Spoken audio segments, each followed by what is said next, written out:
Hello friends, இன்றைக்கி நம்ம பார்க்க போகிறது ஜாப்பனீஸ் மிஸ் சீரிஸான spy x family season 1 episode 21 தான் இன்னைக்குள்ள வீடியோவில் பார்க்க போகிறோம். உங்களுக்கு இந்த வீடியோ பிடிச்சிருந்தது அப்படின்னா லைக் பண்ணிட்டு அப்படி மறக்காம நம்ம சேனலை சப்ஸ்கிரைப் பண்ணிருங்க. இந்த எபிசோட்ல நிறைய டீட்டெயில்ஸ் இருக்கு. நான் முக்கியமான விஷயங்களை மட்டும் எக்ஸ்பிளைன் பண்றேன். சில விஷயங்களை கொஞ்சம் நீங்க பார்த்தே புரிஞ்சுக்கிட்ட ட்ரை பண்ணுங்க. சரி வாங்க நம்ம வளவலன்னு பேசிட்டு இருக்காம இன்னைக்குள்ள கதைக்குள்ள போக ஆரம்பிக்கலாம். இன்னைக்கு நம்ம பார்க்க போகிறது spy x family season 1 episode 21.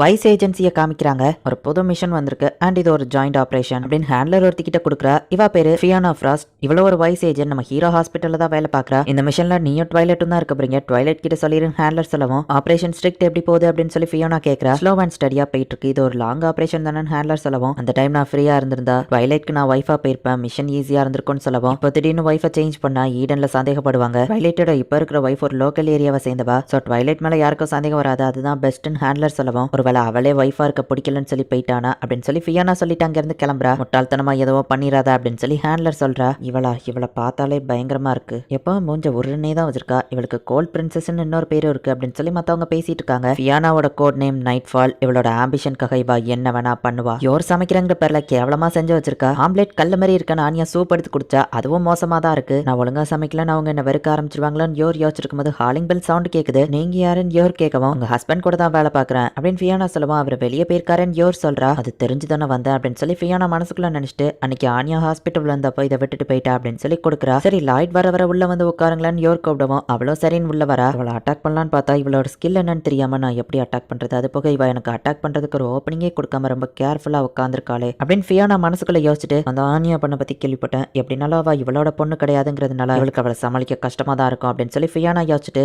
ஆனியா ரொம்ப துருன்னு பொண்ணா இருக்கா, அவளை சமாளிக்கிறது உங்களுக்கு கஷ்டமா இருக்கும்ல அப்படின்னு சொல்லி கேட்கவும் அவ அப்படி இருக்கிறது எனக்கு சந்தோஷமா தான் இருக்கு. ஆனியா இருந்தானா எனக்கு நேரம் போகிறதே தெரியாது. அவள் துருன்னு விளையாண்டுக்கிட்டு அவளை சமாளிக்கிறதுலேயே எனக்கு நேரம் போயிடும். ஆனால் ரொம்பவே பாசமான பொண்ணு தான் அவளும் அப்படின்னு யோர் சொல்லவும் ஓ நீ அவளோட ஒரிஜினல் அம்மாவே உன்னை நினைக்க ஆரம்பிச்சிட்டியா, இந்த மிஷனுக்கு செட் ஆக மாட்டா, ட்வைலைட் வைஃபா இருக்க உனக்கு தகுதி இல்லை, உன்னை எப்படி வரட்டுறது அப்படின்னு சொல்லி ஃபியானா யோசிச்சுட்டு டாக்டர் லாய்ட் அடிக்கடி ஹாஸ்பிட்டலில் வச்சு கம்ப்ளைண்ட் பண்ணுவார். அவரோட ஒய்ஃப் அப்படின்னு சொல்ல வரதுக்குள்ள நம்ம ஹீரோ என்ட்ரி கொடுத்துருதான். லாய்ட் உங்க ஃப்ரெண்ட் வந்திருக்காங்க அப்படின்னு சொல்லி யோர் சொல்றா. ஃபியோனா நீ எங்க நம்ம ஹீரோ கேட்கறான். மனசுக்குள்ள ஏதோ எமர்ஜென்சி மிஷனா இருக்குமோ, ஏன் டேரக்டா என்ன பார்க்க வந்திருக்கா அப்படின்னு நம்ம ஹீரோ யோசிக்கிறான். ஆனியா இது நீ ஹாஸ்பிட்டலில் விட்டுட்டு வந்துட்டு அவங்க தான் கொடுத்தாங்க அப்படின்னு மேக்னிஃபைங் கிளாஸ் யோர் கொடுக்குறா. நான் காய்கறி வாங்க வந்தேன் அப்படின்னு சொல்லி அவ சொல்றா. ஆனா மார்ஸ் கோட்லயே இவங்க பேசிக்கிறாங்க. ஃபியானாவும் ஒரு ஸ்பை அப்படிங்கறத ஆனியா புரிஞ்சுக்கிறா. தக்காளி உருளைக்கிழங்கு வெங்காயம் எல்லாம் வாங்கிட்டு போலான்னு வந்தா அப்படின்னு அவ சொல்லுவோம். வெங்காயம் ரேட் கம்மியா இருக்கா, நானும் வாங்கணும்னு நினைச்சேன் அப்படின்னு சொல்லி யோர் சொல்றா. இல்ல இனிமே தான் நான் மார்க்கெட் பக்கம் போகணும் அப்படின்னு சொல்லி அவ சொல்றா. வெளியே வேற பேசிக்கிட்டு செய்கையில இவங்க ரெண்டு பேருக்குள்ள வேற பேசிக்கிட்டாங்க. இவங்களுக்குள்ள பிரச்சனை நினைக்கிறேன் அப்படின்னு ஆனியா பாத்துட்டு இருக்கா. இவ மனசுல என்ன இருக்கு அப்படின்னு சொல்லி ஆனியா டீப்பா ரீட் பண்ணா.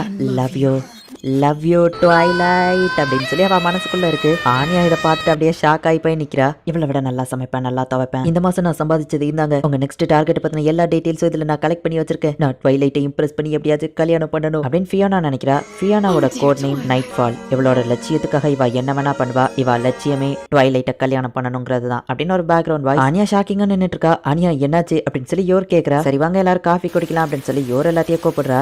லாய்ட் ஹாஸ்பிட்டல்ல நிறைய கம்ப்ளைண்ட் பண்ணியிருக்காரு அவர் வைஃப் வந்து அப்படின்னு ஃபியானா ஏதோ சொல்ல வந்திருப்பா. ஒருவேளை நான் நல்லா சமைக்கலன்னு அவர் கம்ப்ளைண்ட் பண்ணியிருப்பாரு. இனிய வேண்டான் வரட்டி விட்டுட்டு இந்த ஃபியானாவை கல்யாணம் பண்ணிக்கிடுவாரோ, ஒரு சாப்பாடை கூட எனக்கு ஒழுங்கா சமைக்க தெரியல, அவ பெர்ஃபெக்டா இருப்பாளோ என்னமோ அப்படின்னு சொல்லி யோர் வருத்தப்படுறா. ஐ கோகோ அப்படின்னு சொல்லி ஆனியா ஹாப்பி ஆகுறா. இந்தாங்க தேவனா பால் வச்சிருக்கேன் அப்படின்னு யோர் வைக்கவும் ட்வைலைட்க்கு பால்னாலே சுத்தமா பிடிக்காது. இத்தனை நாள் அவர் கூட இருந்தும் இது கூட தெரியல, இவ வைஃபா இருக்கவே தகுதி இல்லாதவா அப்படின்னு நைட் ஃபால் பார்த்துட்டு இருந்தா. ஹீரோ மில்க் அவனோட காஃபில ஆட் பண்றான். ட்வைலைட் இப்படி பண்ண மாட்டாரு, ஒருவேளை யார்கிட்டயோ காமிக்காத சைடு அவகிட்ட மட்டும் காமிக்கிறாரா, இல்ல இது அவர் கிரியேட் பண்ண லாய்ட் கேரக்டர், அதுக்கு தகுந்தபடி அவர் பெர்ஃபெக்ட்டா நடிக்கிறாரு அப்படின்னு ஃபியோனா நினைக்கிறா. ஆனா உண்மையிலேயே நம்ம ஹீரோக்கு மில்க் போட்டு குடிக்கிறது தான் பிடிச்சிருக்கு. ஃபியானா மைண்டை ரீட் பண்ணிக்கிட்டே ஆனியா வந்துட்டு அவளோட கொக்கவை கீழே கொட்டிட்டா.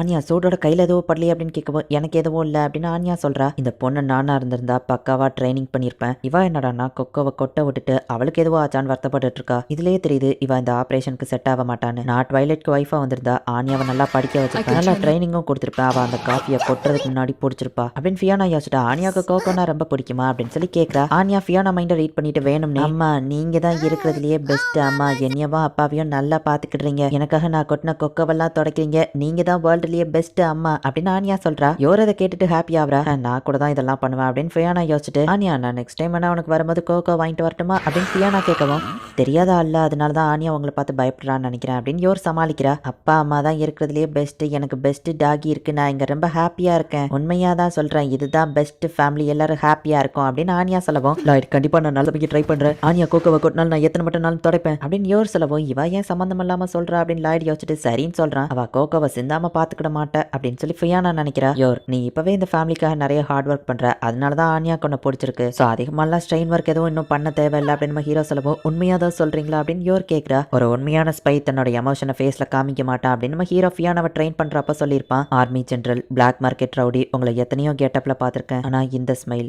இதுக்கு பின்னாடி எமோஷன் இருக்கிற மாதிரி தெரியுது அப்படின்னு சொல்லி ஃபியானா யோசிச்சுட்டு, அப்படின்னா உண்மையிலேயே ட்வைலைட் கவலை பிடிச்சிருக்கோ அப்படின்னு சொல்லிட்டு டொமேட்டோ சேல்ஸ் முடிஞ்சிடும், சோ நான் கிளம்புறேன் அப்படின்னு சொல்லி ஃபியானா அங்கிருந்து கிளம்புறா. மழை நிக்கிற வரைக்கும் இங்கே இருந்துட்டு கிளம்புங்களேன் அப்படின்னு சொல்லி யோர் சொல்லவோ, பரவாயில்ல இருக்கட்டும் அப்படின்னு சொல்லி ஃபியானா கிளம்புறா. அவ கையில கோடா இருந்த மாதிரி தெரியல, நான் அவளை போய் விட்டுட்டு வந்துருந்தேன் அப்படின்னு நம்ம ஹீரோ போறான். நம்ம ஹீரோக்கு ஒரு வேலை யோரை பிடிச்சிருக்கோ அப்படின்னு சொல்லி ஃபியானா சோகமா போயிட்டு இருக்கா. ஹே ஃபியானா, இந்த அம்பர்லா வேணுமா அப்படின்னு நம்ம ஹீரோ வந்து நிக்கவும், நல்ல டைமிங் சொல்ல மறந்துட்டேன், உங்க நெக்ஸ்ட் மிஷன்ல உங்களுக்கு ஒரு பார்ட்னர் தேவை, சோ ஹேண்ட்லர் என்னைய தான் போட்டிருக்காங்க அப்படின்னு ஃபியானா சொல்லவும், இவ்வளவு முக்கியமான விஷயத்த நீ ஏன் ஃபர்ஸ்டே சொல்லல அப்படின்னு நம்ம ஹீரோ கேட்கறான். அவ அமைதியா நின்னுட்டு இருக்கா. நல்ல வேளை அந்த மழை பெய்யறதுல என்னோட கண்ணீர் அவருக்கு தெரியல, நாளைக்கு உங்களுக்கு நான் ப்ரூவ் பண்றேன் அவளை விட நான் எவ்வளவு பெஸ்ட்னு, உங்களுக்கு ஒரு பெர்ஃபெக்டான வைஃபை என்னால மட்டும் தான் இருக்க முடியும் அப்படின்னு ஃபியானா யோசிச்சுட்டு, ட்வைலைட் நீங்க ஃபேமிலிக்குள்ள போனோடனே சாஃப்டா மாறிட்டீங்கன்னு நினைக்கிறேன், நாளைக்குள்ள மிஷன்ல என்ன பின்வாங்குற வைக்கிற மாதிரி எதுவும் பண்ணாதீங்க அப்படின்னு சொல்லிட்டு கிளம்புறா. நான் மனசுக்குள்ள வார் முடிகிற வரைக்கும் என் ஃபீலிங்ஸை நான் உங்ககிட்ட சொல்ல போறதில்ல, என் மனசுக்குள்ளேயே மறைஞ்சிருக்கட்டும், ஏன்னா ஒரு ஸ்பை தன்னோட ஃபீலிங்ஸை வெளிக்காட்டக்கூடாது, நீங்க என்கிட்ட கத்து கொடுத்துதான் அதுதானே ட்வைலைட் அப்படின்னு ஃபியானா சோகமா கிளம்புறா. ஆனியா டிவில ஸ்பை கார்ட்டூன் பார்த்துட்டு இருக்கா. அந்த போலார் பியர் பார்க்க ஒன்னிய மாதிரியே இருக்குல்ல பாண்ட் அப்படின்னு ஆனியா பேசிருக்கவோ, ஒரு பெண் குயினை ஷூட் பண்ணி கொண்டுருந்தாங்க. அச்சோ பெண் குயின் சாவாதா அப்படின்னு ஆனியா சொல்லவோ,